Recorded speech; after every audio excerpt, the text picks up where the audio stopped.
రండి. ఈ రాత్రికాల సమయంలో కొన్ని మాటలు మరి రామారావు గృహంలో, జయమ్మక్క రామారావు గృహంలో కొన్ని మాటలు జ్ఞాపకం చేసుకుంటూ వద్దాం. ప్రభు నిమిత్తమై ఈ యొక్క క్రిస్మస్ సందర్భంలో కూడా కొన్ని మాటలు జ్ఞాపకం చేసుకుందాం. యోహాను సువార్త 8వ అధ్యాయం 42వ వచనం.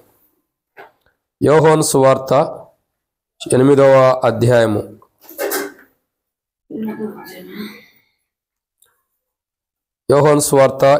అధ్యాయము 42వ వచనం. యేసు వారితో ఎట్లనెను, దేవుడు మీ తండ్రి అయిన ఎడల మీరు నన్ను ప్రేమింతురు. నేను దేవుని యొద్ద నుండి బయలుదేరి వచ్చి ఉన్నాను. నా అంతటి నేను వచ్చి ఉండలేదు, ఆయన నన్ను పంపెను. కాబట్టి ఇక్కడ యేసుక్రీస్తు ప్రభువారి యొక్క జననము. కాబట్టి యేసు ప్రభువారు ఈ లోకానికి వచ్చిన విధానాన్ని మనం చూస్తున్నాం. యేసు ప్రభువారు ఈ లోకంలో పుట్టడానికి గల కారణం ఏంటంటే, ఆయన నన్ను పంపెను. నా అంతటి నేను రాలేదు, ఆయన నన్ను పంపాను. ఎవరు పంపారు? తండ్రి. ఎవరు? తండ్రి. యోహాను సువార్త 8వ అధ్యాయం 42వ వచనం అంటాడు, నా అంతటి నేను రాలేదు, నా అంతటా నేను రాలేదు, నేను దేవుని యొద్ద నుండి బయలుదేరి వచ్చి ఉన్నాను. నా అంతటా నేను రాలేదు, నా అంతటా నేను వచ్చి ఉండలేదు, ఆయన నన్ను పంపి ఉన్నాడు. ఎవరు పంపి ఉన్నారంటే తండ్రి అయిన దేవుడు. తండ్రి అయిన దేవుడు ప్రభు అయిన యేసుక్రీస్తు ప్రభువారిని ఈ లోకానికి పంపి ఉన్నాడు. కాబట్టి ఆయన అంతటికి ఆయన రాలా, తండ్రి పంపితే వచ్చాడు. ఇక్కడ ఆయన అంతటికి ఆయన రాలేదు, తండ్రి పంపితే వచ్చాడు. ఎందుకు చూడండి, ఆయన అంతటికి ఆయన రాలేదు, తండ్రి పంపితే వచ్చాడు. ఎందుకు తండ్రి ఈ లోకాన్ని పంపాడు? అర్థమైందండి? తండ్రి ఎందుకు ఈ లోకాన్ని పంపాడు? ఆయన అంతటికి ఆయన రాలా, తండ్రి పంపితే వచ్చాడు. మరి తండ్రి లోకానికి ఎందుకు పంపాడు దేవుని కుమారుణ్ణి అని అంటే బైబిల్లో కొన్ని విషయాలు ఉన్నాయి. వాటిని మనం జ్ఞాపకం చేసుకోక మునుపు ప్రభు నడిపింపు కొరకు చిన్న ప్రార్థన. మమ్మల్ని మిక్కిలికి ఎక్కువగా ప్రేమించిన ప్రియ పరలోకపు తండ్రి, పరిశుద్ధుడు అయిన దేవా, మీకు స్తోత్రములు. ఈ సమయంలో తండ్రి కొద్ది మాటలు ప్రభా, మరి ఈ యొక్క క్రిస్మస్ సందర్భంలో ప్రభా మీ దాసుడు రామారావు అన్న జయమ్మక్క గృహంలో తండ్రి కొన్ని లేఖన భాగాన్ని ధ్యానించుకోబోతున్న సాయం చేయండి. మీరు తండ్రి మీ ఇష్ట ప్రకారం మీరు రాలేదు, తండ్రి పంపితే మీరు వచ్చారు. కాబట్టి ప్రభా మిమ్మల్ని తండ్రి ఎందుకు పంపాడో అవి మేము తెలుసుకోవడానికి సహాయం చేయండి. ఆ మాటలు ఇక్కడ చేరున్న మాకును, రావాల్సిన వారికిని, అదే రీతిలో యూట్యూబ్లో వింటున్న వారికిని మీరు బయలుపరచండి. మీరు ఎందువలన ఈ లోకాన్ని పంపించబడ్డారో అది ప్రభు సంపూర్ణంగా మేము తెలుసుకోవడానికి సహాయం చేయండి. సమస్తాన్ని మీకు అప్పచెబుతూ ముందున్న సమయంతో దీవించమని, వాక్యం ధ్యానించడం కొరకే నిలబడేవాడిని నేను నిలబెట్టేది మీరు, మాట్లాడేవాడిని నేను మాట్లాడించేది మీరు, నాలో ఆత్మ ఉన్నప్పటికీ ఆత్మని అభిషేకించేది మీరు. ప్రజలు మీ వారు, వాక్యం మీద నేనైతే నిష్ప్రయోజకమైన వాడిని, ఎందుకు పనికిరాని వాడిని. మీ ఆత్మ అభిషేకం నడిపింపలేదే నేను ఏం చేయలేనని చెప్పుకుంటూ పరిశుద్ధాత్మ దుఃఖపరిచి గాయపరిచిన అనుభవం నాలో ఉండే క్షమించమని, పరిశుద్ధాత్మ అభిషేకం నడిపింపు మీరు నాకు దయచేయమని మీకు అప్పచెబుతూ ఈ కుటుంబాన్ని కూడా క్షేమం మేలుని, చేరవచ్చిన వారు కూడా క్షేమాలు మేలుని దయచేయమని ప్రభు యేసుక్రీస్తు నామం పేరు పరిశుద్ధాత్మ అభిషేకం తెరబడిన ఆకాశం మరొకసారి మాకు అనుగ్రహించి ఆకాశం ఇప్పి పడసలంత విస్తారమని పరిశుద్ధాత్మను అభిషేకించి శత్రు సిగ్గు మీకు మహిమ తెచ్చుకుని మాతో మాట్లాడి అక్కడ తీర్చమని ప్రభు యేసుక్రీస్తు నామం పేరు శ్వాసంతో ప్రార్థించి స్తుతించి అడిగి పెట్టుకుంటున్నాం తండ్రి, ఆమేన్. కాబట్టి ప్రియమైన దేవుని బిడ్డలారా, దేవుని యొక్క వాక్యాన్ని చూసినట్లయితే ఒక మాట రాయబడుతూ వచ్చింది. ఏంటి మాట? యోహాను సువార్త 8వ అధ్యాయం 42వ వచనంలో ప్రభు యేసుక్రీస్తు ప్రభువారు వారితో ఇట్లా అంటున్నాడు, దేవుడు మీ తండ్రి అనే ఎడల మీరు నన్ను ప్రేమింతురు. నేను దేవుని యొద్ద నుండి బయలుదేరి వచ్చి ఉన్నాను, నా అంతటా నేను వచ్చి ఉండలేదు, ఆయన నన్ను పంపి ఉన్నాడు. ఏమంటాడండి? నా అంతటా నేను వచ్చి ఉండలేదు కానీ ఆయన నన్ను పంపి ఉన్నాడు. ఎవరు పంపారు? తండ్రి. ఆయన ఎవరు? దేవుడు. కాబట్టి ఆయన పంపాడు కాబట్టి నేను వచ్చి ఉన్నాను అన్నాడు. ఆయన ఎందుకు పంపాడు అని అంటే అనండి, మత్తయి సువార్త 7వ అధ్యాయం. మత్తయి సువార్త 7వ అధ్యాయం. ఆయన ఎందుకు పంపాడు అని అంటే మత్తయి సువార్త 7వ అధ్యాయం 13వ వచనం. ఇరుకు ద్వారమున ప్రవేశించుడి, నాశనమునకు పో మార్గం ద్వారమున వెడల్పును, ఆ దారి విశాలమై ఉన్నది, దాని ద్వారా ప్రవేశించేవారు అనేకులు. కాబట్టి ఇక్కడ దేవుని యొక్క వాక్యాన్ని చూసినట్టయితే మొట్టమొదటిగా యేసుక్రీస్తు ప్రభువారు ఈ లోకానికి ఎందుకు పంపించబడ్డాడు? ఆయన అంతటిగా ఆయన రాలేదు కానీ తండ్రి పంపాడు. కాబట్టి ఎందుకు పంపాడు తండ్రి అని అంటే ఆయన అంతటిగా ఆయన రాలేదు కానీ తండ్రి పంపాడు. తండ్రి ఎందుకు ఈ లోకాన్ని పంపాడు అంటే మత్తయి సువార్త 7వ అధ్యాయం 13వ వచనంలో ఇరుకు ద్వారమున ప్రవేశించుడి, నాశనమునకు పో ద్వారము వెడల్పునది, ఆ దారి విశాలమునై ఉన్నది, దాని ద్వారా ప్రవేశించేవారు అనేకులు. కాబట్టి మొదటి మాటను చూసినట్టు ప్రియులారా, యేసుక్రీస్తు ప్రభువారిని తండ్రి అయిన దేవుడు ఎందుకు పంపాడు ఈ లోకానికి అని అంటే, మొదటి మాట ఇక్కడ రాయబడుతుంది, మనల్ని ఇరుకు మార్గంలో ప్రవేశింపజేయటానికి. ఏ మార్గంలో అండి? ఇరుకు మార్గంలో. అంటే మన జీవితము ఒక మంచి మార్గంలో వెళ్ళటం కొరకు. అంటే ఇరుకు మార్గం అంటే ఏంటి? విశాల మార్గం కూడా ఉంది. విశాల మార్గం ఎలాంటిది? అది విస్తారమైన దారి కలిగింది. ఆ మార్గంలో ప్రవేశించేవారు అనేకులంట. ఇరుకు మార్గం వెళ్ళేవారు కొందరే. నాశనమునకు పో ద్వారము వెడల్పులో ఆ దారి విశాలమే ఉంది. చూడండి, మనం బైక్లైనా, కార్లైనా, బస్సులైనా ఇరుకుగా చిన్న చిన్న గల్లీలు ఉన్న చోట్లకి వస్తాయా? ఇప్పుడు ఈ గల్లీల్లోకి కార్లు, బస్సులు తిరుగుతాయా? తిరగవు. ఎందుకని? ఈ ఇరుకైన మార్గం. అంటే మన మెయిన్ రోడ్డు ఉంది కదా, నర్సాపూర్ మెయిన్ రోడ్డు, మరి అక్కడ తిరుగుతాయి అంటే తిరుగుతాయి. ఎందుకంటే అది విశాలమైన మార్గం. సో బైబుల్ చెప్పేటటువంటి మాట ఏంటంటే, ఇప్పుడు ఈ మార్గంలో యాక్సిడెంట్ ఎక్కువ జరుగుతాయి, ఆ మార్గంలో జరుగుతాయా? ఆ మార్గం అంటే ఏ మార్గం? మెయిన్ రోడ్డు మార్గంలో, విశాల మార్గంలో యాక్సిడెంట్ ఎక్కువ జరుగుతాయి. సో ఇక్కడ యేసు ప్రభువారు ఎందుకు పంపించబడ్డాడంటే, ఈ లోకానికి తండ్రి ద్వారా, ఆయనంతటికి ఆయన రాలేదు కానీ ఆయన తండ్రి పంపితే వచ్చాడు. ఎందుకు వచ్చాడు అని అంటే, ఇరుకు మార్గం మనం ప్రవేశింపజేయడానికి, అంటే ఇరుకు మార్గం మనం నడిపించడానికి.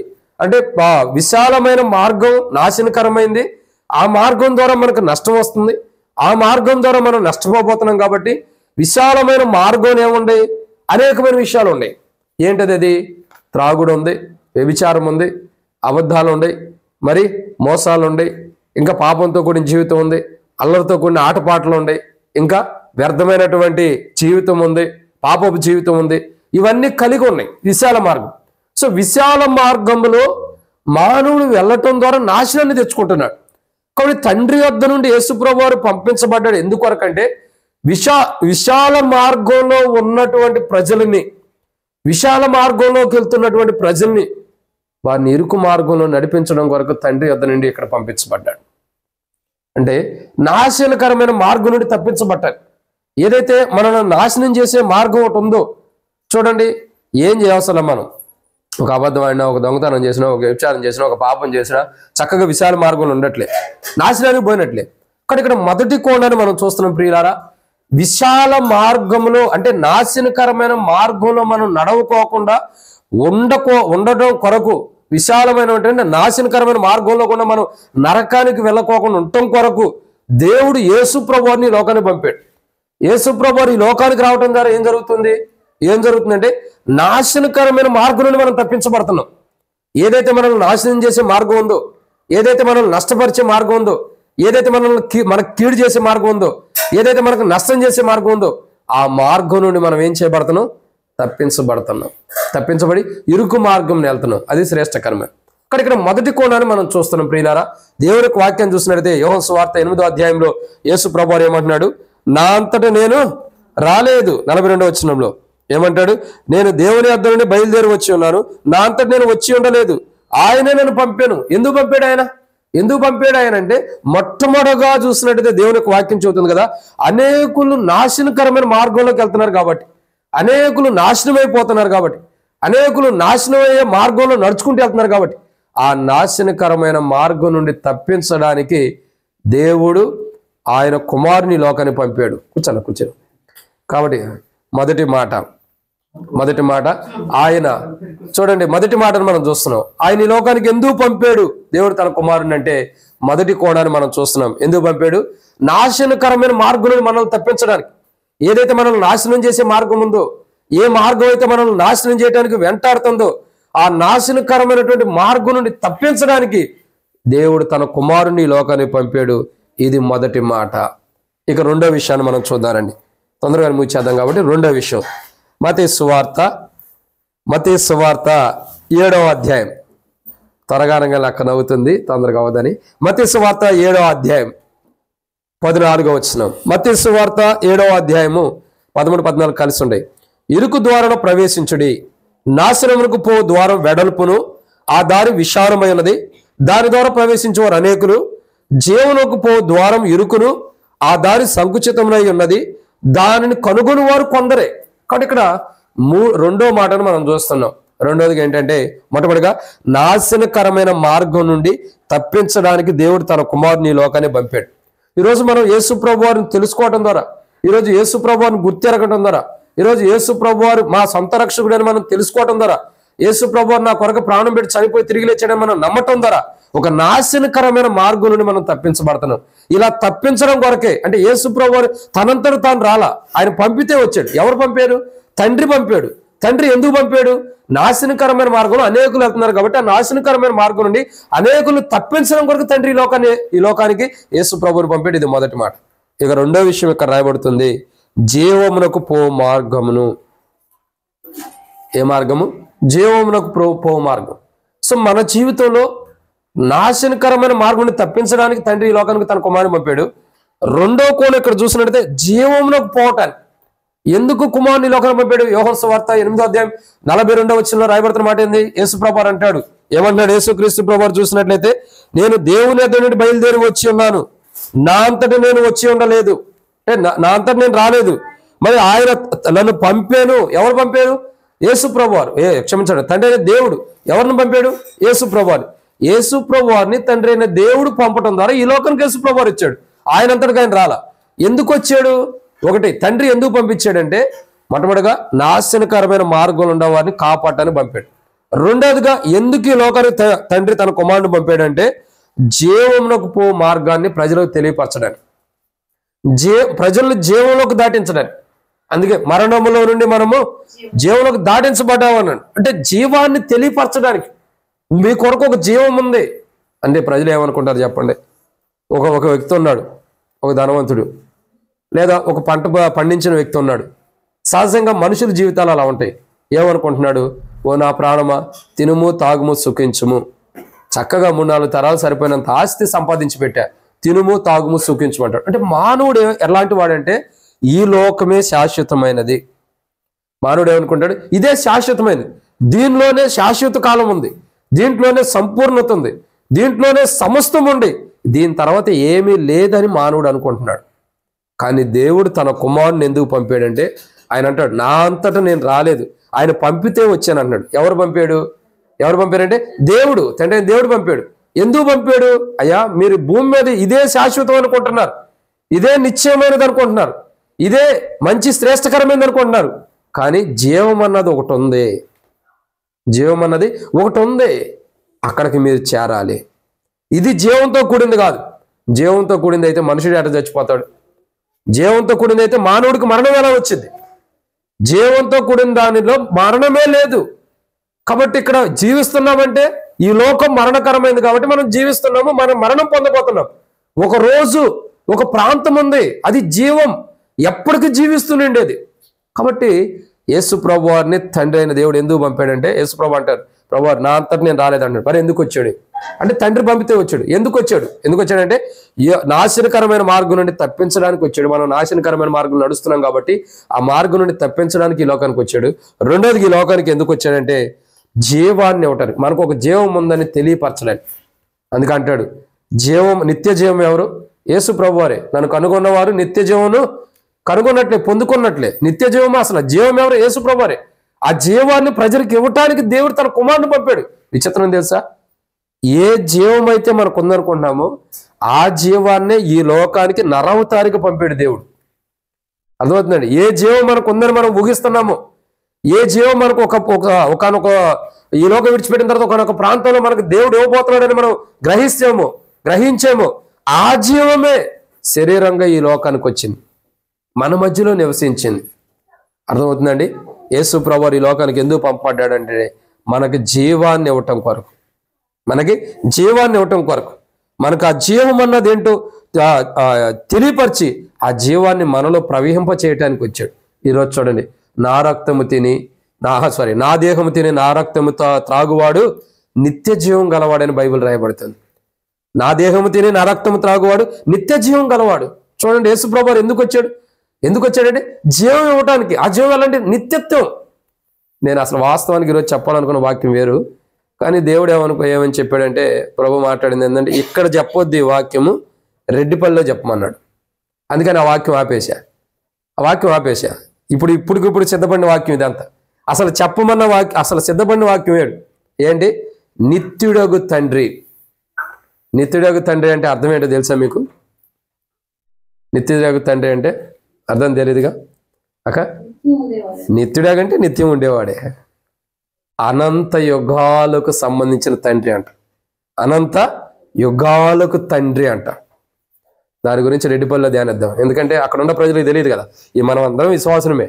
అక్కడ ఉండే వాళ్ళు తెలియాలని దేవుడు మాట్లాడాడు. కొన్ని పాయింట్స్ రాశాడు. రెడ్డిపల్లి కొరకు 2 వర్తమానాలు ప్రత్యేకంగా దేవుడు సిద్ధపరిచాడు. అనంత లోకాలకి తండ్రి. మరి ఇక్కడ ఉన్నవాళ్ళు ఏమనుకుంటున్నారు? ఇక్కడే మాకు తండ్రి ఉన్నాడు, ఇక్కడే మాకు శాశ్వతం అనుకుంటున్నారు. అనంత లోకాలకే. అసలు అనంత లోకాలంటే ఏంటన్నది మనం ధ్యానించాలి. వర్తమానం లీక్ చేశాను అనుకోవద్దు, అసైన్ పాయింట్స్ ఉంటాయి. ఇది మెయినే. కాబట్టి ఇక్కడ మనం చూస్తున్న రెండో కోణం ఏంటంటే, యేసు ప్రభువారు నా అంతటా నేను రాలేదన్నాడు. తండ్రి పంపితే వచ్చాడు. ఎందుకు పంపాడు తండ్రి? ఒకటి, మనం నాశనకరమైన మార్గంలో వెళ్తున్నాం కాబట్టి మంచి మార్గంలో నడిపించడానికి పంపాడు. 2, జీవాన్ని కోల్పోయిన స్థితిలో ఉంటున్నాం. అంటే ఇక్కడే జీవం అనుకుంటున్నాం, ఈ లోకమే జీవం అనుకుంటున్నాం. ఓ నా ప్రాణమా తినుము తాగుము సుఖించమంటే ఇక జీవించాలన్న జీవితంలో మనం ఉన్నాం. ఇదే జీవం కాదు, అసలైన జీవం మనకుంది. ఆ జీవాన్ని మనకు తెలియపరచడానికి దేవుడు తన కుమారుని ఈ లోకానికి పంపాడు. ఆయనంతటికి ఆయనైతే రాలా, తండ్రి పంపితే ఈ లోకానికి వచ్చాడు. అసలైన జీవం ఏంటో తెలియపరచడానికి తండ్రి తన కుమారుని ఈ లోకానికి పంపాడు. అసలైన జీవం క్రీస్తే. ఆ క్రీస్తులోనే జీవం ఉంది. ఆ జీవమే పరలోక రాజ్యంలో మనం జీవించే జీవం. ఆవిడ ప్రియులారా, రెండో మాట ఇది. ఆయన అంటాడు, నా అంతటికి నేను రాలేదు, ఆయన పంపితే వచ్చాను అన్నాడు. ఎందుకు పంపాడు తండ్రి? ఒకటి, మనం నాశనం కాకుండా మనం బాగుండాలని తన కుమారుని లోకాన్ని పంపాడు, నాశనం నుండి తప్పించలేదు. 2, జీవం మనకి ఇవ్వటానికి పంపాడు. అంటే ఒక మంచి జీవాన్ని మనం పొందుకుని జీవదాయకమైనటువంటి మార్గంలో మనం ఉండటం కొరకే ఈ లోకాన్ని పంపాడు. 3వదిగా మనం చూసినట్టు ఇక్కడ ఒక మాట రాయబడుతూ వచ్చింది. రండి, మత్తయి సువార్త 7వ అధ్యాయం 14వ వచనం చివరిలో, జీవమునకు పో ద్వారం ఇరుకును, ఆ దారి సంకుచితమునై ఉన్నది, దానిని కనుగొని వారు కొందరే. ఆయన ఎందుకు ఈ లోకాన్ని పంపించబడ్డాడంటే, జీవమునకు సంబంధించినటువంటి మార్గాన్ని తెలుసుకునేవారు కొందరంట. అంటే అందరూ తెలుసుకోలేకపోతున్నారు. ఇప్పుడు ఆయన ఎందుకు పంపాడు ఈ లోకాన్ని తన కుమారుని అంటే, మనందరికి జీవపు మార్గాన్ని తెలియపరచడానికి.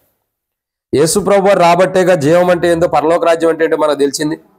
పరలోక మార్గం ఏంటన్నది తెలిసింది. కారణం ఏంటి? యేసు ప్రభు రాబట్టే. అదే ఆయన రాకపోతే అసలు ఆ పరలోకం ఏంటి, ఆ జీవం ఏంటి, ఆ నిత్యత్వం ఏంటి, అవన్నీ మనకు తెలుసా? తెలీదు. కాబట్టి యేసు ప్రభు అన్నాడు, నా అంతటి నేను రాలేదు ఈ విషయాల కొరకు, తండ్రి పంపితే నేను వచ్చాను అన్నాడు. దేని కొరకు? నాశనం నుండి ప్రజల్ని తప్పించడానికి. నా అంతటి నేను రాలా, తండ్రి పంపాడు నాశనం నుండి నా ప్రజల్ని తప్పించాలి. 2, నిత్య జీవం. అంటే జీవం మానవుడికి ఇదే జీవం అనుకుంటున్నాడు, కానీ ఇది కాదు, అసలైన జీవం ఉంది. ఆ జీవం తెలియపరచని నన్ను నా తండ్రి పంపితే నేను వచ్చి ఇక్కడికి మీకు జీవాన్ని తెలియపరచడానికి.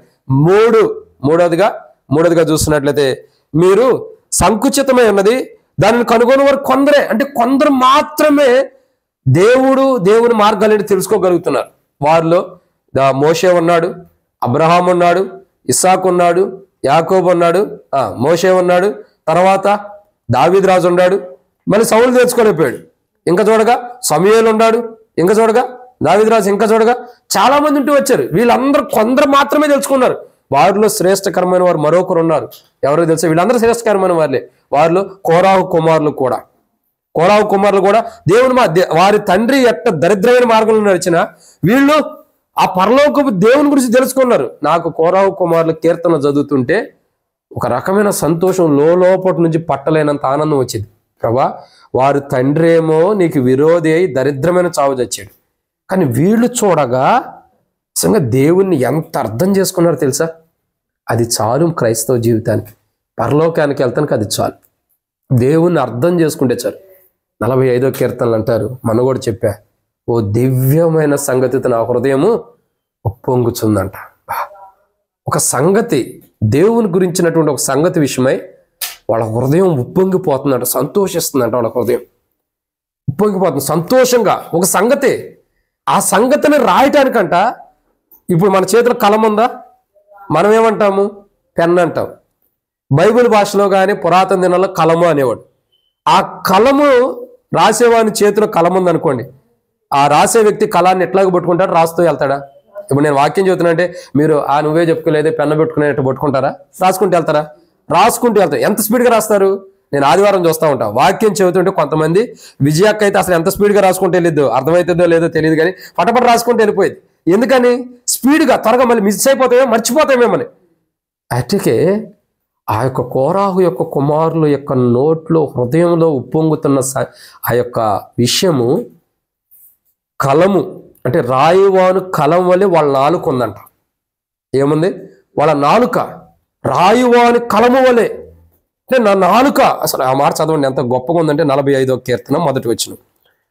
45వ కీర్తన మొదటి వచనం.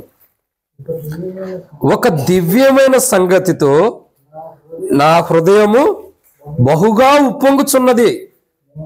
నేను రాజును గూర్చి రచించిన దాన్ని పలికెదను.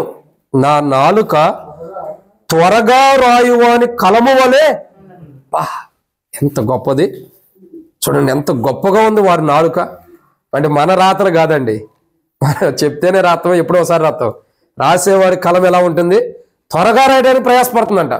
అట్లా ఉందంట వాళ్ళ నాలుక. అంటే దేవుని గురించి, రాజుని గురించి పలికిన మాట చెప్పడానికి కానీ స్తుతించడానికి కానీ వారి నాలుక ఎలా ఉందో చూడండి.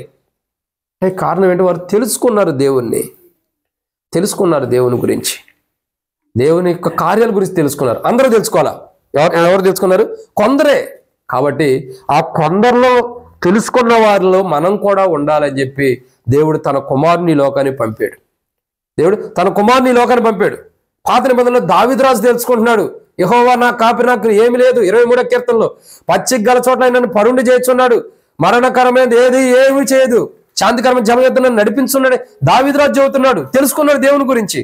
కోరాహు కుమారులు తెలుసుకున్నారు. ఇంకా చూసినట్టు మోషే తెలుసుకున్నాడు దేవుడు ఎంత గొప్పవాడు అన్నది. అబ్రహాము తెలుసుకున్నాడు దేవుడు ఎంత గొప్పవాడు అన్నది. వీళ్ళు తెలుసుకున్నారు కాబట్టి పునాదులు గల పట్టణం కొరకు ఎదురు చూశారు, అంటే పరలోకం కొరకు ఎదురు చూశారు. మరి మిగతా వాళ్ళందరూ తెలుసుకున్నారా? అబ్రహాము, ఇస్సాకు, యాకోబు, ఇంకా తర్వాత యోసేపు, ఇంకా తర్వాత చూడగా కొంతమంది దారి దొరికిపోయిన వాళ్ళు ఉండ, సరే సమూయేలు దగ్గరకు వద్దాం, దావీదు దగ్గరకు వద్దాం, ఇంకా చూడగా చాలా మంది ఉంటారు, కొద్దిరే. అంటే బైబిల్లో మనం చూడగా ఎంతో మంది పేర్లుండా కొద్ది మంది పేర్లు మాత్రమే ఉన్నాయి అంటే దేవుని గురించి తెలుసుకున్నవారు. మరి వాళ్ళ వరకు పరలోకానికి వెళ్తే దేవుడు సంతోషమా? అది కాదు కదా. అందుకేం చేశాడు? దేవుడు తన కుమారుని లోకానికి పంపాడు. అయ్యా, అసలు పరలోక రాజ్యం గురించి కానీ, నిత్య జీవం గురించి కానీ, పరలోక రాజ్యం ఉందన్న సత్యం కానీ తెలిసిన వారు కొందరే. నువ్వు అందరికీ తెలియపరచు అన్నాడు. ఆయన వచ్చాడు, యేసు ప్రభువారు ఈ లోకానికి వచ్చాడు. కాలం సంపూర్ణమైనది, దేవుని రాజ్యం సమీపిస్తుంది, మారు మనసు పొందాడని అందరూ చెప్పాడు. చెప్పిన తర్వాత ఏమైంది? మార్క్స్ వార్త చివరి అధ్యాయంలో యేసు ప్రభువారు తన శిష్యులు చెబుతున్నాడు, ఏమని? మీరు సర్వలోకమునికి వెళ్ళి సర్వ సృష్టికి సువార్తను ప్రకటించడని చెబుతున్నాడు. ఇప్పుడు వెళ్ళిపోతుందా లేదా రాజ్య సువార్త? సర్వలోకం ప్రజలకు వెళ్ళిందా లేదా? వెళ్తుంది. ఏంటి అది అర్థం ఏంటి? మరి కారణం ఏంటంటే ఇదే విషయం. ఏంటా విషయం? దేవుడు తన కుమారుని లోకానికి ఎందుకు పంపాడు? ఆయనంతటికి ఆయన రాలా, తండ్రి పంపితే వచ్చాడు. ఎందుకు వచ్చాడు? కొందరు మాత్రమే పరలోక రాజ్యం గురించి తెలుసుకుంటున్నారు, కానీ అందరూ పరలోక రాజ్యానికి రావాలి. అందుకే బైబిల్లో రాయబడుతుంది, ఎవరు నశింపవలదని అందరూ అంతటను మారు మనసు పొందాలని బైబిల్ ఉంది. యేసు ప్రభువారిని ఎందుకు పంపాడు ఈ లోకానికి? ఎందుకు పంపాడంటే 3వ కోణాన్ని చూస్తున్నాం. కొందరే కాదు, అందరూ పరలోక రాజ్యంలోకి రావాలన్న దేవుని ప్రణాళిక. ఆ పరలోక రాజ్యంలో కొందరు కాదు, కొందరు పరలోక రాజ్యం ఉంటే దేవుడు సంతోషించడం. చూడండి, నేను ఒక మాట చెప్పగలుగుతా. 99 మంది వనములో ఉన్నారు. ఆ 99 మందిని బట్టి సంతోషించాడా? తప్పిపోయిన ఒక్కడు కూడా వస్తేనేగా సంతోషించింది. ఇప్పుడు బైబిల్ ఏం చెబుతుంది? అందరూ రావాలి. దేవుని దృష్టిలో ఏంటంటే దేవుని చిత్తంలో, దేవుని లెక్కలో, దేవుని సంఖ్యలో, దేవుని నిర్ణయంలో ఎవరైతే ఉన్నారో వాళ్ళందరూ రావాలి. అప్పుడే దేవుడు సంతోషం, అప్పుడే దేవునికి ఆనందం. అందుకే తప్పిపోయిన వాడిని ఎందుకు తీసుకొచ్చాడు? పోతే బయలు అనుకోవాలా, అతని కొరకు తీసుకొచ్చాడు. కాబట్టి ఒక సేవకుడైనా, విశ్వాసైనా, ఒక వ్యక్తి దేవుని మందిరానికి రాకపోతే మేము కూడా ఏం చేస్తామంటే పరిస్థితులు ఎరుగుతాం, అవసరమైనప్పుడు తనతో మాట్లాడతాం. అప్పటి వరకు ఇంట్లో ప్రార్థన చేస్తాం, ప్రభా తప్పిపోతున్నాడు సరిచేయి. కానీ అందరూ బయటికి చెప్పం, అన్న నీ కోసం ప్రార్థన చేస్తున్నాను, నువ్వు తప్పిపోయాను. ఎందుకు చెప్పమంటే ప్రార్థన ముఖ్యం. ప్రార్థన ద్వారా సమయం వచ్చినప్పుడు మనం వెళ్ళాలి, అప్పుడే దేవుడు కార్యం చేస్తాడు. ఇక్కడ మనం అర్థం చేసుకోవాల్సిన 3వ కోణం ఏంటి? 3వ మాట చూసినట్టయితే మత్తయి సువార్త 7వ అధ్యాయము 13-14 వచ్చిన మనం చూసిన మరొక కోణం ఏమని రాయబడుతూ వచ్చింది? నాకు రామారావు అన్న చెప్పిన టైం అయిపోతుంది, త్వరగా ముగిద్దాం. ఏమని? కొందరే. కాబట్టి కొందరు మాత్రమే పరలోక రాజ్యానికి వెళ్తున్నారు. ఆ కొందరిలో ప్రభువు ఇష్టం ఏంటి? అందరికీ చెప్పాలి సువార్త, కానీ నమ్మిన వారు మాత్రమే పరలోక రాజ్యం. కాబట్టి ప్రియుడా, కొందరు వెళ్తున్నారు అంటే 2, 3, 10 మంది కాదు, కొందరు ఉన్నారు. మనం ఎలా ఉండాలా? వారితో పాటు ఉండాలి. అందరిలో మనకు కూడా దేవుడు తన యొక్క యేసు ప్రభువారిని, తన కుమారుని ఎందుకు పంపాడంటే ఈ లోకానికి మనం కూడా ఆ మార్గంలో ఉండాలని. ఏ మార్గంలో? ప్రభువు చూపించే మార్గంలో. యేసు ప్రభువారు దేవుని మార్గం ఏదైతే మనకు చూపిస్తున్నాడో ఆ మార్గంలో మనం ఉండాలని దేవుడు తన కుమారుని ఈ లోకానికి పంపాడు. ఇదెన్నో మాట? 3వదిగా చెప్పండి. మొట్టమొదటిగా ఆయన అన్నాడు, నా అంతటి నేను రాలేదు, ఆయన పంపితే వచ్చాను అన్నాడు. ఎవరు పంపారు? తండ్రి పంపితే ఈ లోకానికి వచ్చాడు. ఈ లోకానికి ఎందుకు తండ్రి పంపాడు? ఒకటి, మనం నాశనకరమైన మార్గంలో ఉన్నాం కాబట్టి మనం నాశనం కాకుండా ఉండటం కొరకు యేసు ప్రభువారిని ఈ లోకానికి పంపాడు. 2, జీవం. మనం ఈ లోకంలోనే జీవం ఉందనుకున్నాం, కాదు, ఒకానొక ప్రాంతంలో పరిపూర్ణమైన జీవం ఉంది. ఆ జీవాన్ని మీరు పొందుకోవాలని ఆ జీవాన్ని మనకి ఇవ్వటం కొరకు ఈ లోకానికి పంపించబడ్డాడు. 3, మనము ఏ మార్గాన్ని వెళ్తున్నాం? మనం కొందరుగా ఉన్న దేవుని రాజ్యానికి వెళ్తారు. అంటే మనం ఎందుకు ఈ లోకానికి ఆయన పంపాడంటే సంకుచితమై ఉన్నది, దాన్ని కనుగొనే వారు కొందరే. అంటే మనం దేవుని మార్గాన్ని కనుగొనలేని స్థితిలో ఉన్నాం. అది మనం చెప్పాల్సింది. దేవుని మార్గాన్ని కొందరే కనుగొంటున్నారు. ఆ కనుగొన్నవారు పాత నిబంధనలు కొందరు మనుషులు చూస్తూ వచ్చాం. కానీ కొత్త నిబంధన కాలంలో చాలా మంది కనుగొంటున్నారు. చాలా మంది. ఎంతమంది అంటే ఒక్కడిగా వచ్చాడు, 12 మంది కనుగొనేటట్టు చేశాడు, 12 మంది 70 మంది కనుగొనేటట్టు చేశాడు, 70 మంది 70 కోట్ల మిలియన్ల ప్రజలు కనుగొనేటట్టు చేశాడు. చూడండి, ఒక్కడే దేవుని గురించి తెలుసుకుని లోకానికి వచ్చాడు యేసు ప్రభువు. ఆయన 12 మంది చెప్పాడు, 12 మంది శిష్యులకి. ఆ 12 మంది ద్వారా 70 మంది ఏర్పరచబడ్డారు. 70 అంటే ఆయన ఏర్పరిచాడు. 70 మంది ద్వారా 70 కోట్ల మిలియన్ల ప్రజలకు తెలిసిపోయింది ఇప్పుడు యేసు ప్రభువు అంటే పరలోక రాజ్యంలో రక్షకుడు, మన కొరకే చనిపోయి తిరిగి లేచాడు, పరలోక రాజ్యంలో ఉన్నాడని. అర్థమవుతుందండి? ఎందుకంటే ఇప్పుడు కనుగొనగలుగుతున్నారు ప్రజలు, తెలుసుకోకూడుతున్నారు. కనుగొంటాం, తెలుసుకోవటం. ఒకప్పుడు మనకు తెలియదు ఆ దేవుడు అంటే, దేవుని గుణలక్షణాలు అంటే, దేవుని మార్గం అంటే, దేవుని మార్గంలో ఎలా ఉండాలో ఏంటో తెలియని స్థితిలో ఉన్నాం. కానీ ఇప్పుడు మనం అందరం నశింపకూడదు. అంటే దేవుని చిత్తంలో ఉండేవారు, జగత్పునాది వేయబడక మునిపి ఎవరైతే దేవుని చిత్తంలో ఏర్పరచబడ్డారో వారు నశించకూడదు. కాబట్టి అట్లాంటి వారమైన మనందరినీ కూడా ఏం చేశాడు? మనం కనుగొనటువంటి తెలుసుకోలేని మార్గంలో మనకు తెలియపరిచి ఆ మార్గంలో నడిపిస్తున్నాడు. మనం తెలుసుకోలేని మార్గాన్ని మనకు తెలియపరిచి ఆ మార్గంలో కొందరే తెలుసుకున్నారు, కానీ మనం తెలుసుకోలేకపోయాం. అట్లు మనం తెలుసుకోలేని స్థితిలో ఉన్నాం. మనకి ఆ జీవదాయకమైనటువంటి మార్గాన్ని తెలియపరిచి పరలోక రాజ్యానికి మనల్ని నడిపిస్తున్నాడు. ఇదన్నమాట 3. కాబట్టి ఆయన తండ్రి వద్దకి నుండి ఇక్కడికి ఎందుకు పంపించబడ్డాడంటే, 1, మనం నాశనం కాకుండా కాపాడబడటానికి. 2, జీవాన్ని మనం పొందుకోవటానికి. ఏ జీవాన్ని అయితే ఇక్కడ జీవం ఉందనుకోండి, ఇది కాదు, అసలైన జీవాన్ని మనం పొందుకోవడానికి. 3, మనం ఏ దారిని అయితే కనుగొనలేకపోతున్నాం ఆ దారిని మనకు తెలియపరిచి ఆ దారిలో మనల్ని నడిపించడం కొరకు, ఆ దారిని మనం కనుగొనటం కొరకై ఆయన ఈ లోకాన్ని పంపించబడ్డాడు. ఇక 4వ విషయాన్ని చూసినట్టయితే రండి దేవుని యొక్క వాక్యాన్ని చూద్దాం. మత్తయి సువార్త 7వ అధ్యాయం 15-16 వచనాలు. 15వ వచనం, అబద్ధ ప్రవక్తలను గూర్చి జాగ్రత్త పడుడి, వారు గొర్రెల చర్మములు వేసుకొని మీ వద్దకు వత్తురు, కానీ లోపల వారు క్రూరమైన. పౌలు కూడా ఒక మాట అంటాడు, అపోస్తుల కార్యములు ఒక చక్కటి మాట అంటాడు. ఇది నేను వెళ్ళే రోజు వాక్యం చెప్పాలనుకున్నాను, కానీ పౌలు అంటాడు, ఏమంటాడో తెలుసా? నేను వెళ్ళిపోయిన తర్వాత ఏం జరిగిద్దండి? నేను వెళ్ళిపోయిన తర్వాత క్రూరమైన తోడేళ్లు సంఘములో ప్రవేశిస్తాయని పౌలు అంటున్నాడు. అక్కరండి, నేను వెళ్ళిపోయిన తర్వాత క్రూరమైన తోడేళ్లు సంఘంలో ప్రవేశిస్తాయి అంటాడు. ఎంత గొప్ప మాట చూడండి, ఎంత గొప్ప మాట. ఇక్కడ ఎవరుండారు చెప్పండి? ఎవరుండారు? తోడేళ్ళు ఉన్నాయండి. తోడేళ్ళు ఏం చేస్తున్నాయి చెప్పండి? తోడేళ్ళు ఏం చేస్తాయి?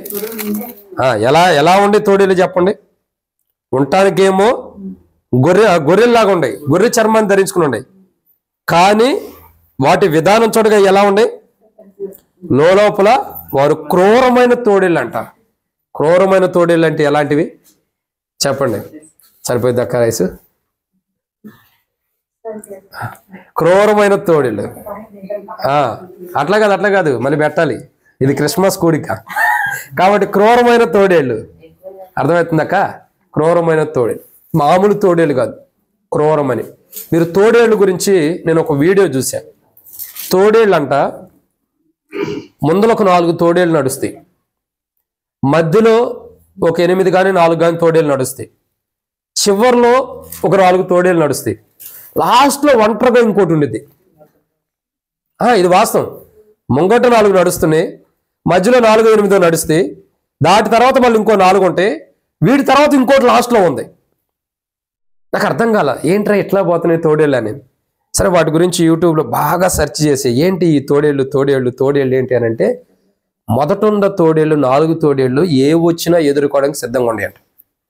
మధ్యలో ఉన్నాయి పిరికి, వీటిని కాపాడటానికి మొదట 4 ఉన్నాయి.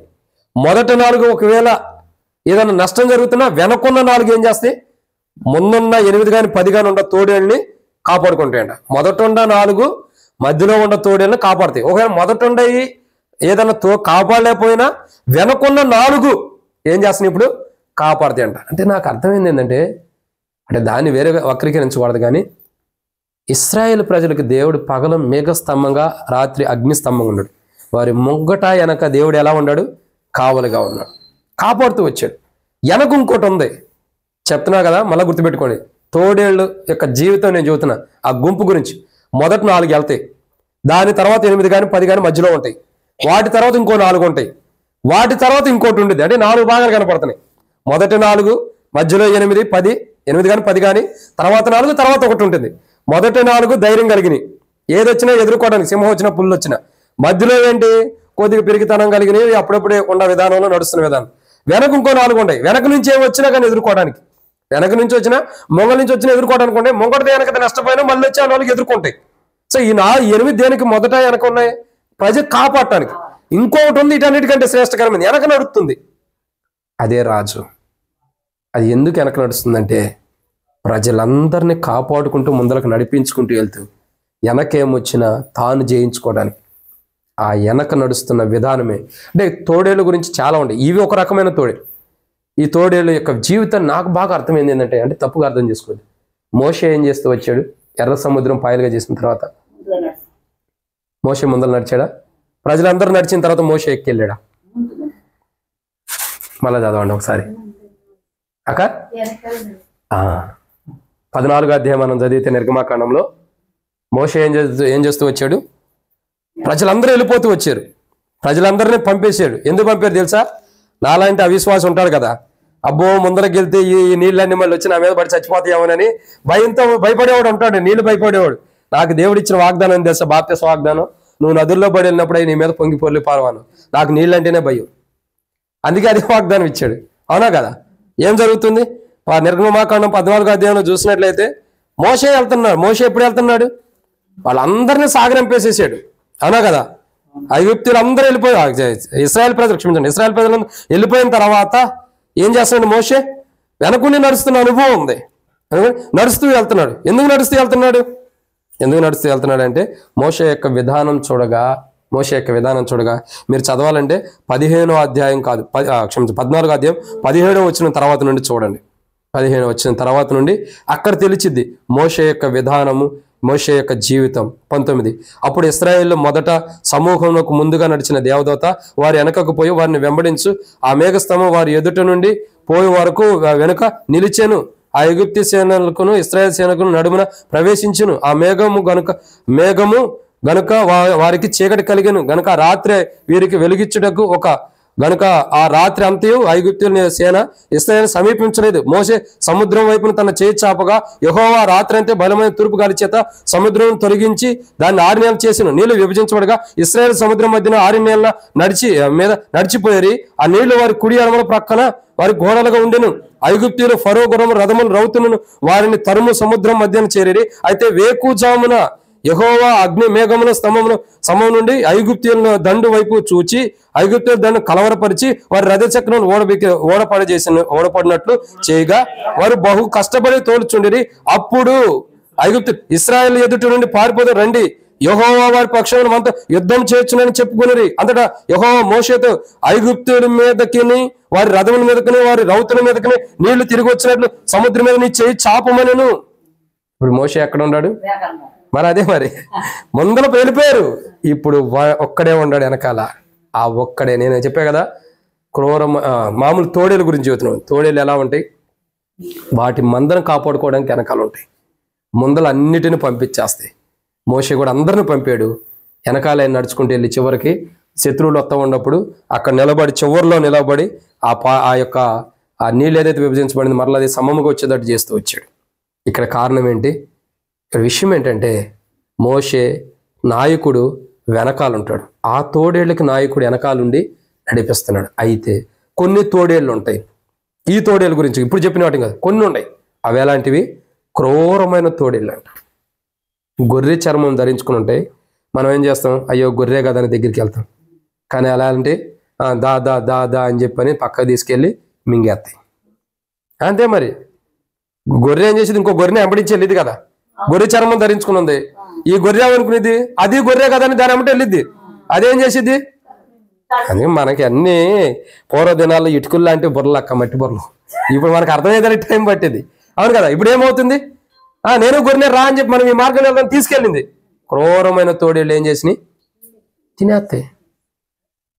ప్రభు అయిన యేసు ప్రభు ఈ లోకానికి ఎందుకు పంపించబడ్డాడంటే క్రూరమైన తోడేళ్ల దగ్గర నుంచి గొర్రెలను కాపాడుకోవడానికి. అందుకంటాడు నా గొర్రెలు. ఎవరు గొర్రెలు ఇవి? తండ్రి గొర్రెలు. తండ్రి గొర్రెలు తండ్రి స్వరాన్ని ఉంటాయి. తండ్రి అంటే తండ్రి తన కుమారుని పంపాడు కాబట్టి ఆయన నామం వచ్చాడు కాబట్టి ఆయన కుమారుడు యొక్క నామము వచ్చాడు కాబట్టి తండ్రి యొక్క నామం వచ్చాడు కాబట్టి తండ్రి యొక్క పేరట వచ్చాడు కాబట్టి కుమారుడు యొక్క పేరు కూడా ఉంటున్నాయి.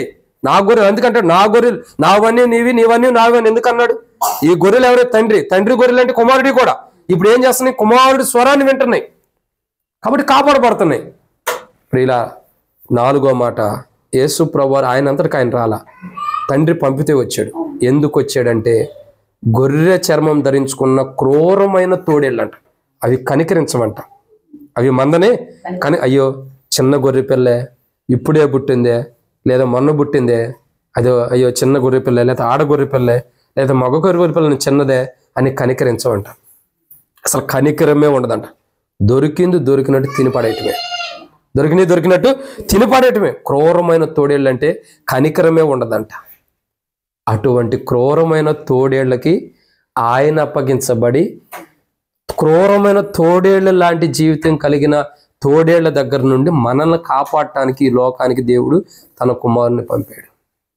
ఆయనంతటికి ఆయన రాలా, తండ్రి పంపితే వచ్చాడు. తండ్రి ఎందుకు పంపాడు? నువ్వెళ్ళి క్రూరమైన తోడేళ్ళకి ఆహారం కావు, కానీ నా కుమారుని మటుకి క్రూరమైన తోడేళ్ళ నుండి తప్పించు. ఎవరిని తప్పించాలా?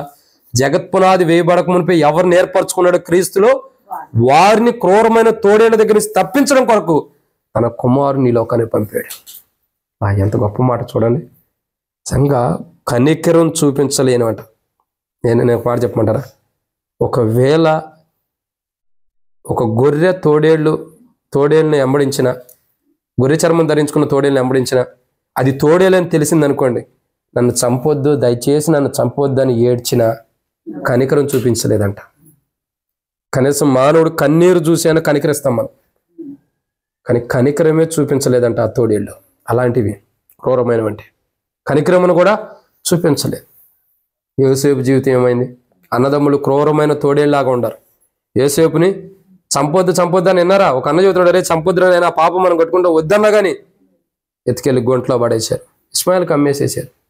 ఎంతమంది! వాళ్ళే కాదు, యెజబేలు ఎంత దారుణమైన స్త్రీ, ఎంతమంది ప్రవక్తలను చంపించింది. కనికరం ఉందా? క్రూరమైన తోడేళ్ళు అంటే అలా ఉంటాయి. కనికరమే చూపించవు.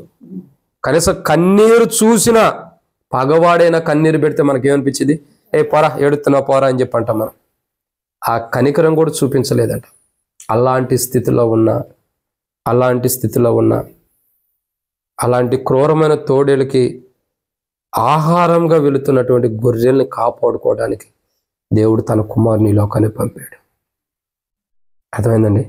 క్రూరమైన తోడేళ్ళ దగ్గర నుంచి కాపాడుకోవడానికి దేవుడు తన కుమారుని తన గొర్రెల్ని కాపాడుకోవడానికి, తన స్వరం వినే గొర్రెల్ని కాపాడుకోవడానికి క్రూరమైన తోడేళ్ళు, వేషధారణ ధరించుకున్న తోడేళ్ళు ఎలా ఉండే? గొర్రె చర్మం ధరించుకుని ఉండే, వేషధారణ కలిగి క్రూరమైన తోడేళ్ల దగ్గర నుంచి తన గొర్రెలను కాపాడుకోవడానికి దేవుడు తన కుమారుని లోకాన్ని పంపాడు. ఈ లోకాన్ని పంపడం ద్వారా ఈరోజు మనం కాపాడబడ్డాం. ఇక్కడ చేరవచ్చిన మనం ఇంకా ఎవరైనా కాపాడబడాలంటే ప్రభుని అడగాలి. మనం కాపాడబడ్డాం. ఎందుకు? గొర్రె చర్మం ధరించుకున్న క్రూరమైన తోడేళ్ల దగ్గర నుంచి దేవుడు మనల్ని రక్షించాడు. దాన్ని బట్టి మనం ఏం చేయాలా? దేవునికి వందనాలు చెల్లించాలి, కృతజ్ఞత చెల్లించాలి. ప్రభా, నిజంగా క్రూరమైన తోడేళ్ళు నన్ను తింటే నేను ఏమైపోయి ఉండేవాడిని. తోడేళ్ళు తింటే ఇంకేముండిద్ది? చావు తప్పక ఇంకేమనుందా? అది తింటాం ద్వారా చావు ఏడొస్తుంది, తర్వాత నరకం కూడా వచ్చేస్తుంది, పరలోక రాజ్యం ఇంకా లేదు. కాబట్టి క్రూరమైన తోడేళ్ల దగ్గర నుంచి తప్పిస్తున్నాడు. ఇదన్నమాట 4. మొట్టమొదటిగా యోహాను సువార్త 8వ అధ్యాయం 42వ వచనంలో ప్రభు అంటాడు, నా అంతటా నేను రాలేదు, ఆయన పంపితే వచ్చాను అన్నాడు. ఎవరు పంపారు? తండ్రి పంపితే ఈ లోకానికి వచ్చాడు. తండ్రి ఎందుకు కుమారుడు పంపాడు? కుమారుడు తనంతట తను రాలా, తండ్రి పంపితే వచ్చాడు. తండ్రి ఎందుకు పంపాడు ఈ లోకానికంటే, మొట్టమొదటిగా నాశనం అయిపోతున్న ప్రజలను కాపాడుకోవడానికి ఈ లోకాన్ని పంపాడు. దేవుని ప్రజలు నాశనం అయిపోతున్నారు, వాళ్ళు నాశనం కాకుండా కాపాడబట్టడానికి పంపాడు. రెండోదిగా జీవాన్ని పొందుకోవడానికి, జీవం ఇవ్వటానికి, ఆ జీవం మనం పొందుకోవటానికి, ఆ జీవం మనం ఈ లోక జీవాన్నే మనం కలిగి ఉన్నాం అనుకుంటున్నాం, కానీ అసలైన జీవం ఉంది, ఆ జీవం మనకి ఇవ్వటానికి ఈ లోకాన్ని తన కుమారుని పంపాడు. మూడోదిగా చూసినట్టే ఆ పరలోక దారిని, ఆ మార్గాన్ని మనం కనుగొనలేకపోతున్నాం. ఆ మార్గాన్ని కనుగొనే స్థితిలోకి, ఆ మార్గాన్ని తెలియపరిచి ఆ మార్గంలో మనల్ని నడిపించడానికి ఈ లోకానికి కుమారుని పంపాడు.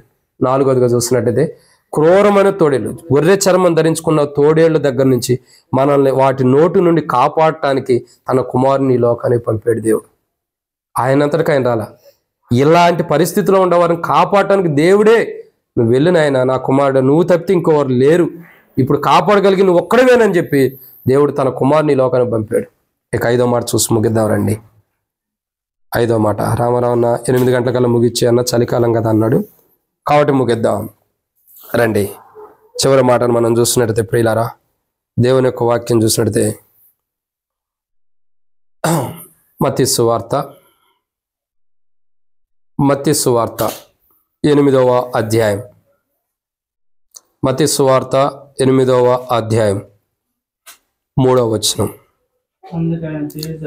అందుకైన చేయి చాపి వానిని ముట్టి నాకిష్టమే, నీవు శుద్ధుడు కమ్మని చెప్పగా తక్షణమే వాని కుష్ఠరోగం శుద్ధి ఆయను. కాబట్టి ఎందుకు ఈ లోకానికి యేసుప్రభు పంపాడంటే చాలా విషయాలు ఉన్నాయి, కానీ సమయం లేదు కాబట్టి 5వ మాట ముగిద్దాం. ఏంటంటే అనేకుల్ని శుద్ధి చేయడానికి ఈ లోకానికి వచ్చాడు. అంటే ప్రజలు ఎలా ఉండారు? అశుద్ధితో ఉండారు, అపవిత్రతతో ఉండారు, పాపంతో ఉండారు. అందుకే రాయబడితే వచ్చింది, చాలామంది ఉంటారు, చాలామంది నీతిమంతులు లేడు, ఒక్కడు లేడు, దేవుని వెతుకువారు ఒక్కడు లేరు, అందరూ ఏకంగా త్రోవ తప్పి పొందలేక అందరూ త్రోవ తప్పి పనికిమాలిన వారేరంట. ఎవరో దేవుడు అనిపించి మహిమను పొందలేకపోతున్నారు. అంటే అందరం ఎలా ఉండవు? త్రోవ తప్పిపోవడం అంటే అశుద్ధిలో ఉండవు, అపవిత్రతలో ఉండవు. దేవుడు యేసుప్రభు తనంతట తను రాలేదు, దేవుడు తన కుమారుని పంపాడు. ఎందుకు దేవుడు పంపాడంటే అశుద్ధిలో ఉండ మనల్ని, అపవిత్రమైన మనల్ని శుద్ధి చేయటం కొరకు ఈ లోకాన్ని పంపాడు. అందుకంటాడు, యేసుప్రభు వారి యొక్క రక్తము, యేసు రక్తం ప్రతి పాపం నుండి మనల్ని, పవిత్రత అంటే అదేంటి? శుద్ధి చేస్తుందని అర్థం. 1 యోహాను రాసిన పత్రిక 1వ అధ్యాయం 7వ వచనం చివరిలో ఉంటుంది. యేసు రక్తం ప్రతి పాపం నుండి మనల్ని పవిత్రపరచు. యేసు ప్రభువారు ఈ లోకానికి తండ్రి ద్వారా ఎందుకు పంపించబడ్డాడంటే అశుద్ధులుగా ఉన్న మనల్ని శుద్ధి చేయడానికి. ఇక్కడ కుష్ఠరోగి ఉన్నాడు. 2వ వచనంలో అంటాడు, ప్రభువా నీకిష్టమైతే నన్ను శుద్ధునిగా చేయగలవా నేను. ప్రభు 3వ వచనం అంటాడు, నాకిష్టమే నువ్వు శుద్ధుడి కమ్ము. ఎందుకు ఆయనకి ఇష్టం? తండ్రి ఇష్టం. అది తండ్రి అనేకులను శుద్ధులుగా చేయమన్నాడు. అపవిత్రమైన వారందరినీ కూడా శుద్ధి చేయమని తన కుమారుని లోకాన్ని పంపాడు. కాబట్టి మనం ఎలాంటి వారం అంటే అపవిత్రమైన జీవితం కలిగిన వారు, అపవిత్రమైన వాటిలో కూరుకుపోయిన వారు. మానవుడికి ఇష్టమని ఏంటి చెప్పండి? మంచి మాటలు అంటే ఎప్పుడు ఇష్టం ఉండదు. ఇప్పుడు దేవుని మాటలు 4 చెబుతాం, ఎప్పుడు ముగిస్తాడా, ఎప్పుడు వెళ్ళిపోదాం అనుకుంటాం.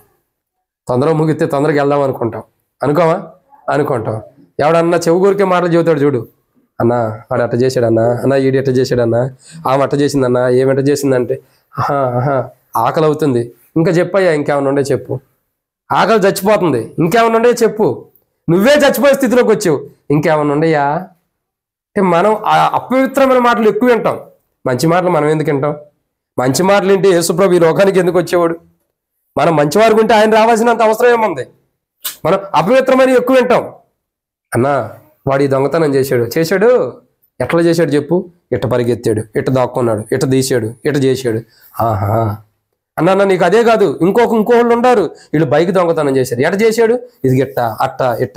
ఈ మాటలు మనకు అవసరం. అన్నా వాళ్ళిద్దరు ఎట్లా తిరుగుతున్నారన్నా, బైక్ మీద తిరుగుతున్నారన్నా, వీళ్ళిద్దరు అట్ట తిరుగుతున్నారన్నా. ఈ మనకు బాగా ఇష్టం. ఏమని చెప్పు బాగుండట్టుండే, బాగుందే, ఇంకా అది చెప్పు అన్న. ఆ సహోదరుడు ఆ సహోదరి కలిపి బైక్ మీద ఇద్దరు కలిపి వెళ్తున్నారన్న. ఆ బైక్ ఎట్టుందంటే వెనకాల సీటు పైకి ఉంది, కింద హ్యాండిల్ ఏమో కిందకు ఉంది.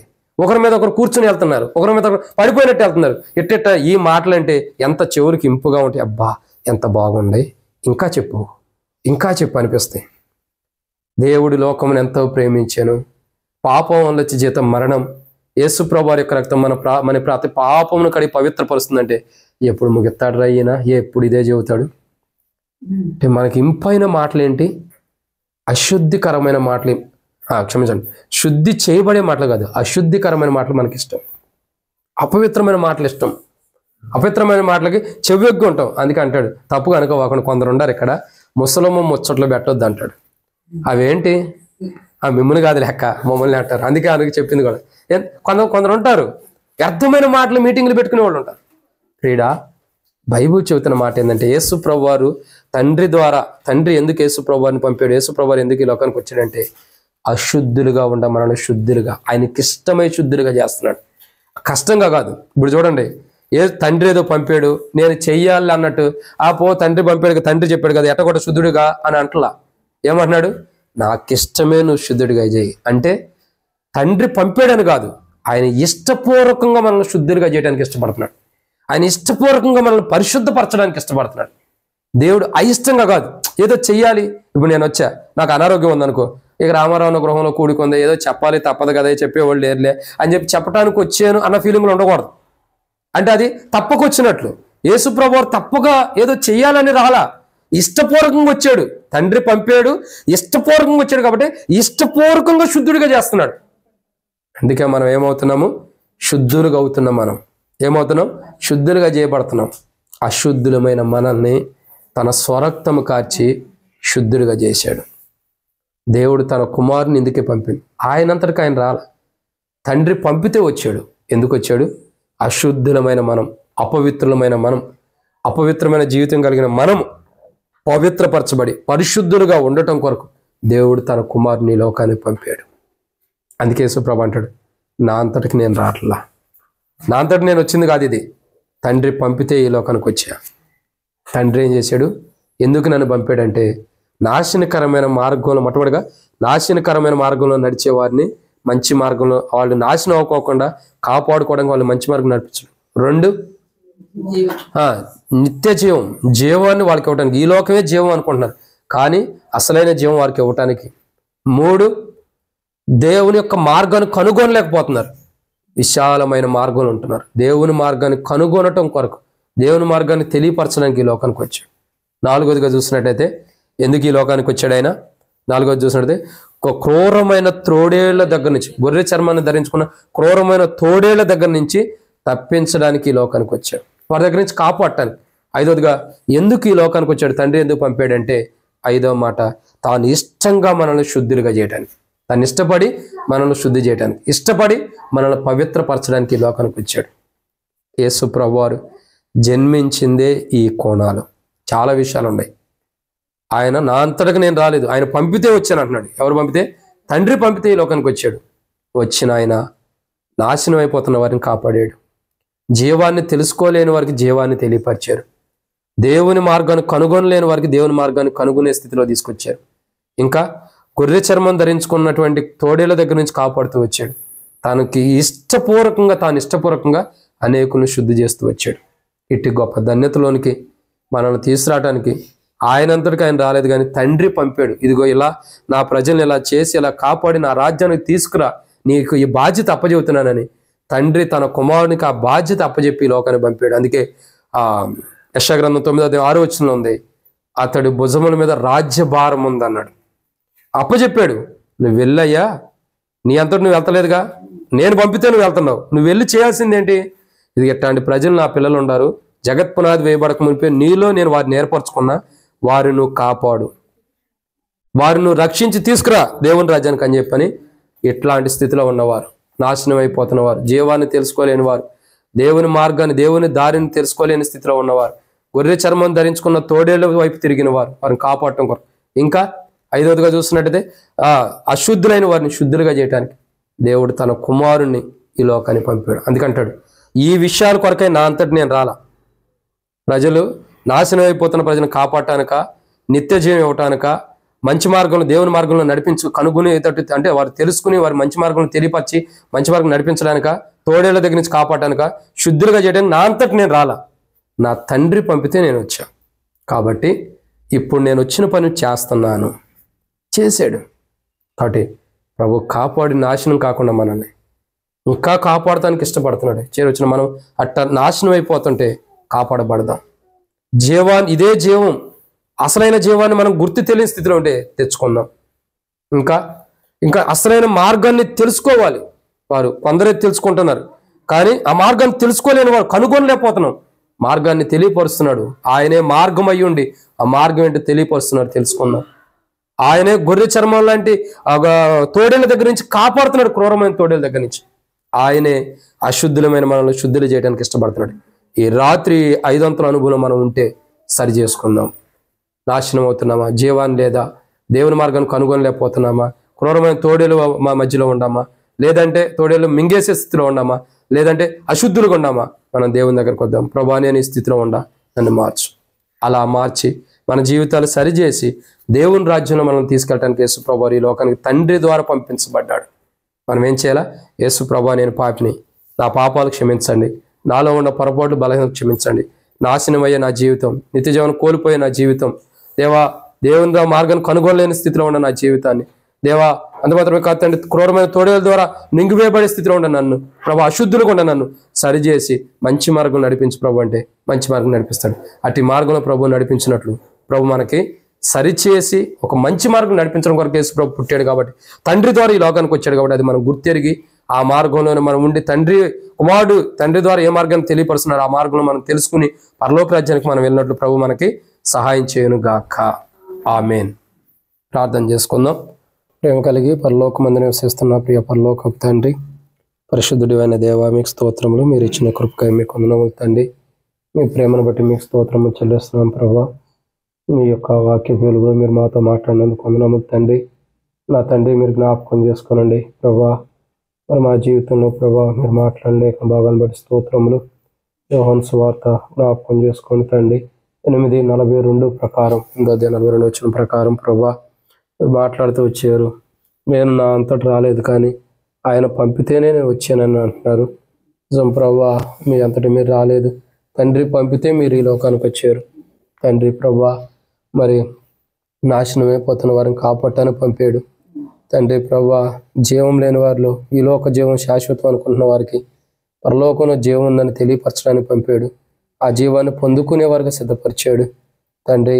మరి మీ మార్గాన్ని కనుగొనలేని వారు ఉంటూ వచ్చాం. మీ మార్గాన్ని తెలుసుకునే స్థితిలో మమ్మల్ని ప్రభా సిద్ధపరచడానికి తండ్రి ఈ లోకానికి మిమ్మల్ని పంపుతూ వచ్చాడు. అందుని బట్టి మీకు వందనములు. క్రూరమైన తోడేళ్ళు మమ్మల్ని మింగటానికి సమీపంగా ఉన్నప్పుడు ఆ తోడేళ్ళ యొక్క నోటి నుండి ప్రభావ మమ్మల్ని విడిపించడానికి తండ్రి ఈ లోకాన్ని పంపాడు. అందుని బట్టి వందనములు. మాత్రమే కాదు తండ్రి దేవా, మా జీవితంలో అశుద్ధితో ఉండే మేము దేవా మీకు ఇష్టమై మీరు మమ్మల్ని శుద్ధులుగా చేయడానికి తండ్రి ద్వారా ఈ లోకాన్ని పంపించబడ్డారు. మీకు వందనాలు. మీ స్వరక్తం ద్వారా నన్ను శుద్ధులుగా మమ్మల్ని శుద్ధులుగా మీరు చేస్తూ వచ్చిన మీ ప్రేమ అంతటిని బట్టి వందనాలు. మీ అంతటి మీరు రాలేదు, కానీ తండ్రి పంపితే వచ్చి 5 అనుభవం నా జీవితంలో మీరు జరిగించినందుకై మీకు స్తోత్రం. ఇక్కడ చేరవచ్చిన వారందరి జీవితాల్లో కూడా అనుభవాలు కలిగి ఉంటారని సహాయం చేయండి. రామారావు గృహంలో కూడా జరిగినటువంటి కూడికిని క్రిస్మస్ కూడికిని కూడా దీవించండి. దాసుని అక్కర్ల అవసరం తీర్చమని ప్రార్థన చేస్తున్నాం తండ్రి. మీరు కనికరించండి. చేరవచ్చిన బిడ్డలందరినీ కూడా దీవించండి. అన్న అవసరతలు అక్కర్లు భవిష్యత్ దినాల్లో కూడికలన్నీ కూడా దీవెనకరంగా చేయండి. అక్కని డ్యూటీని బట్టి కూడా వందనములు. నా దేవా ప్రయాణాల రాకపోకల్లో కూడా తోడుగొనండి. రాజ్ చదువుల విషయమై ప్రార్థన చేస్తున్నాం ప్రభావ. మీ చిత్తం మీ ఉద్దేశం నెరవేర్చండి. భవిష్యత్ పట్ల కూడా ఏం చేయాలి, ఎలా వెళ్ళాలో మీ ప్రణాళిక స్థిరపరచండి. వారి యొక్క మరి రామారావు అన్న యొక్క తండ్రి వారి యొక్క కుటుంబీకుల తల్లిగారు కానీ బంధువులు రక్త సంబంధికులు ఎవరైతే ఉన్నారో సహోదరులు సహోదరులు అందరికీ రక్షణ మార్గం దయచేయండి. క్రీస్తులో వారు స్థిరపడినట్టు సాయం చేయండి తండ్రి. కనికరించిన అక్క వాళ్ళ మమ్మీని కూడా జ్ఞాపకం చేసుకోండి దేవా. సరిది జలుబు ఇంకా బలహీనత ఉందో ముట్టండి, స్వస్థపరచండి తండ్రి మీరు కనికరించండి. చేరువచ్చిన వారందరినీ దీవించండి. మందిరం విషయంలో గొప్పగా చేయండి. రేపు పునరుద్ధాన దినం కొరకే మమ్మల్ని సిద్ధపరిచి అక్కర తీర్చండి. మీరు మాతో నాతో మీరేం మాట్లాడదలుచుకున్నారు ఆరాధన వర్తమానం ద్వారా, ప్రభువుల వర్తమానం ద్వారా మేమేం సరి చేసుకోవాలో ప్రభా, ఎట్లా మిమ్మల్ని ఆరాధించాలో, పాటల ద్వారా కూడా మీరు మాతో ఏం మాట్లాడదలుచుకున్నారు మీ చిత్తం బయలుపరచండి. చేరువచ్చిన వారందరినీ కూడా దీవించమని, అదే రీతిలో ప్రభు దినం కూడా మాకు ఎంత దీవెనకరంగా చేయండి. ఎబ్రోన్లో కూడా శాంతి సమాధానం, ఇక్కడ కూడా మందిరం విషయంలో అన్ని విషయాల్లో కూడా ప్రభా ప్రతి విషయంలో సమాధానం దయచేయండి. దేవా ఆత్మవరం మందిరం విషయంలో పరిచర్లో కూడా రేపు సాయంకాలం ఆత్మవరాల్లో జరగబోతున్న పరిచర్య కూడా దీవించిన, స్వార్థను కూడా దీవించమని, దుర్గాని ఇంట్లో కూడికి కూడా దీవించమని ప్రార్థన చేస్తున్నాం. తండ్రి సహాయం చేయండి. చేరువచ్చిన బిడ్డలందరినీ కూడా దీవించమని పేరు పేరును ప్రార్థన చేస్తున్నాం. ప్రార్థించిన ప్రతి ఒక్కరిని దీవించి వారి ప్రార్థన ఆలకించి సమాధానం ఇచ్చారని నమ్ముతున్నాం. సాయం చేయండి.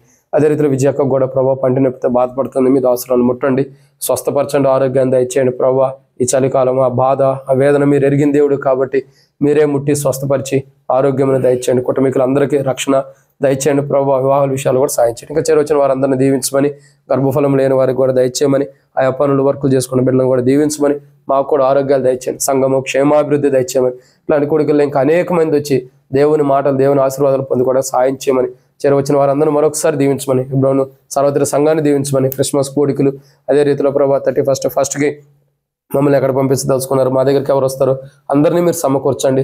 మరి ప్రభా 16వ తారీఖు లూది అక్క గృహంలో కూడిక, అదే రీతిలో తండ్రి మరి 20వ తారీఖు రాములమ్మక్క గృహంలో కూడిక, అదే రీతిలో ప్రభా మరి 24వ తారీఖు మరి ప్రభా మరి ఈ దాసుడు వెంకటన్న గృహంలో కూడిక అనుకుంటున్నాం. అది కూడా మీ చిత్తం.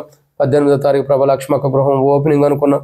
ఏది మీ చిత్తమో ఏది మీ ఉద్దేశాలు, ఈ కూడికలన్నీ కూడా మేము నిర్ణయించుకుంటున్నాం. కానీ ప్రభా మీ చిత్తంలో జరిగించేది మీరు కాబట్టి ప్రభు మీ చిత్త ప్రకారం ఎక్కడ ఏ వర్తమానం చేస్తే ప్రజల హృదయాలు కదిలించబడతాయో ఆ మాటలు కూడా మీరు అనుగ్రహించి మహిమ పొందమని, సమస్తాన్ని మీకు అప్పచెబుతూ ముందున్న సమయంతో దించి మాతో మాట్లాడి అక్కడ తీర్చమని, ప్రతి పరిచర్లో కూడా మీరు తోడుగుండి చాలా దేవుడు సాయం చేస్తారని నమ్ముతూ ముందున్న సమయం అంతా దీవెనకరంగా చేయమని, తిరిగి మాకు ముందున్న సమయం దీవించి తిరిగి మా గృహాలకి తిరిగి వెళ్తున్న దీవెన ఆశీర్వాదాలు దీవెనతో నింపమని, ముందున్న సమయం అంతా దీవించమని, మీ ప్రియకుమారుడు మా ప్రభుని మా రక్షకుడైనటువంటి ప్రభు యేసుక్రీస్తు ప్రభు యొక్క పరిశుద్ధమైన నామం పేరిట విశ్వాసంతో ప్రార్థించి స్తుతించి అడిగి పెట్టుకుంటున్నాం తండ్రి.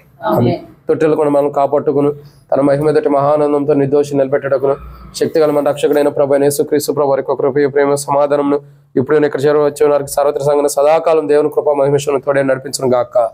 ఆమేన్.